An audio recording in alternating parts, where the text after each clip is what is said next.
रोज़ बिजली खे छा थियो केॾां वई सॼो ॾींहुं ॾिसण में ई कोन आई। भाऊ चेकिंग वारा आया हुआ इन करे कचूं लाइनूं कटे छॾियूं। मार पवन ख़ुदा जी गॾु वायर बि खणी विया। अञा टियों ॾींहुं मूं वारो छोरो नओं वायर वठी आयो। अञा पैसा बि पूरा कोन ॾिना आहिनि ऐं अॼु वरी ही शैतान लाइ खणी विया। अला छा थियो एॾी कावड़? यार सिंधी हालत ॾिस वापटा वारनि जी। पाणी पैसा वठी बिजली लॻाए था ॾियनि ऐं कुझु ॾींहंनि खां पोइ वरी पाणी थंभनि ते चढ़ी वायर ई लाहियो खणी वञनि। हाणे सुभाणे परे वरी चवंदा नओं वायर वठी ॾियो त बिजली लॻायूं। निभागा जेकॾहिं अव्हांखे वरी लॻाइणी हुई त पोइ कटी छो? ॻाल्हायूं था अॼु हिननि सां। साईं अस्सलाम वालेकुम। वालेकुम सलाम। जी अला हुकम कयो।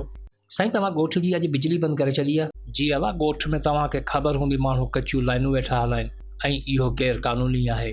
जी साईं बिल्कुलु गैर क़ानूनी आहे, पर इहो कानून बि अव्हांजो ई ॾिनल आहे ऐं कानून ॾेखारण जो एॾो शौक़ु आहे तव्हांखे त इहो कानून सभिनि लाइ हिकु जहिड़ो रखो। छा मतिलबु? साईं इहा सोच सभिनि लाइ हिकु जहिड़ी रखो न। हिते जे वॾेरे खे बि चओ उहो मीटर लॻाए। ट्यूबवेलनि खां वठी पोल्ट्री फार्मनि ताईं असांखे त किथे बि मीटर ॾिसण में कोन थो अचे। पोइ उहे लाइनूं बि कटियो। अला तोखे जे शौक़ु आहे त पोइ तूं वञी कटे अचु। इहो कमु बि आऊं करियां? पोइ तव्हां हिते छा तबलीग ते आया आहियो? बाबा मथां खां टीम आई हुई इन करे लाइनूं कटियूंसीं, सुभाणे लॻाए छॾींदासीं। साईं अहिड़ो सिस्टम ई छो था हलायो जंहिंमें न अव्हां हली सघो ऐं न ई अवाम थी हली सघे? पोइ छा मतिलबु वरी न लॻायूं? साईं आऊं हिकिड़ी जनरल ॻाल्हि पियो करियां त अॼु पूरो मुल्क लोड शेडिंग जी ऊंधा में आहे, इदारो क्राइसिस में आहे। छा तव्हांखे इन जो को अहसासु आहे? ही ॻाल्हि सिर्फ़ु तव्हां हिकिड़े जी नाहे, पर इन ॾोह में शामिल उहे सभु ऑफिसर आहिनि जिन्हनि इहो सिस्टम आणे इदारे खे तबाह कयो। वाह, कचूं लाइनूं अमीं हलायो ऐं ॾोह वरी असां ते। साईं ॾोह कंहिंजो आहे इहो आऊं अव्हांखे ॿुधायां थो। अॼु खां 30 साल पोयां ॾिसो हर घर में मीटर हूंदो हो। कची लाइन जो तसवर बि कोन हो।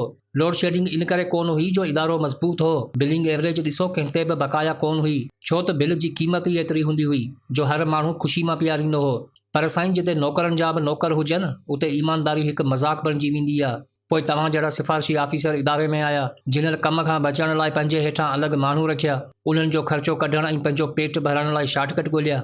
माण्हुनि खां मीटर लाराए कचियूं लाइनूं हलायूं। अव्हां जी इनकम वधी त हिसेदार वधिया, हिसेदार वधिया त लाइनूं वधियूं। जॾहिं इहो मर्ज़ पंहिंजे उरूज ते पहुतो त इदारे ॻोॾा खोलिया ऐं पोइ लोड शेडिंग जो सिस्टम हलियो। पर ॻाल्हि हिते ख़तमु कोन थी थिए। इदारे जी असल तबाही तॾहिं थिए थी जॾहिं इन में ऊच नीच वारो बिगाड़ पैदा थिए थो। इन बिगाड़ जो नतीजो इहो निकितो त हलंदी पुॼंदी वारनि माण्हुनि खे मीटर लॻाइण पंहिंजी बेइज़ती महसूसु थियण लॻी। शुरूआत घरनि खां थी, पर पोइ कई फैक्ट्रियूं बि बिना मीटर हलण लॻियूं। वॾनि माण्हुनि जी शादियुनि ते बिजली खे गैर क़ानूनी इस्तेमालु करे पंहिंजो असर असूख ॾेखारियो पियो वियो। रिकवरी न थियण ते यूनिट रेट वधाया विया। अवाम जी खल लाहिण लाइ नवां मीटर आंदा विया। पर दिलि सां ॿुधायो को फ़र्क़ु आयो? न यार, वाकई सचो आहीं। साईं सवाल ई पैदा नथो थिए को फ़र्क़ु अचे, छो त डायरेक्शन ई उबती आहे। ॻोठनि में मीटर था लॻायो, सनतनि खे कुंडा था हणींजो, फ़र्क़ु किथां ईंदो? उते लखनि रुपयनि जी बिजली थी सड़े तव्हांखे ॾिसण में कोन थी अचे। बाक़ी जे ग़रीब जे घर में ॿ बल्ब ॿरनि था त अव्हांखे टांडो लॻियो वञे। हिन जदीद दौर में दुनिया स्पेस सैटेलाइट मोकिलण में मसरूफ़ आहे ऐं असीं अञा बिजली जे बहरान मां नथा निकिरी सघूं। साईं सिस्टम खे बदिलायो, हालात पाणे बदिलजी वेंदा। घरनि जी बिजली लाइ मीटर न पर फिक्स चालान हुजे, पोइ 300 रखो या 500।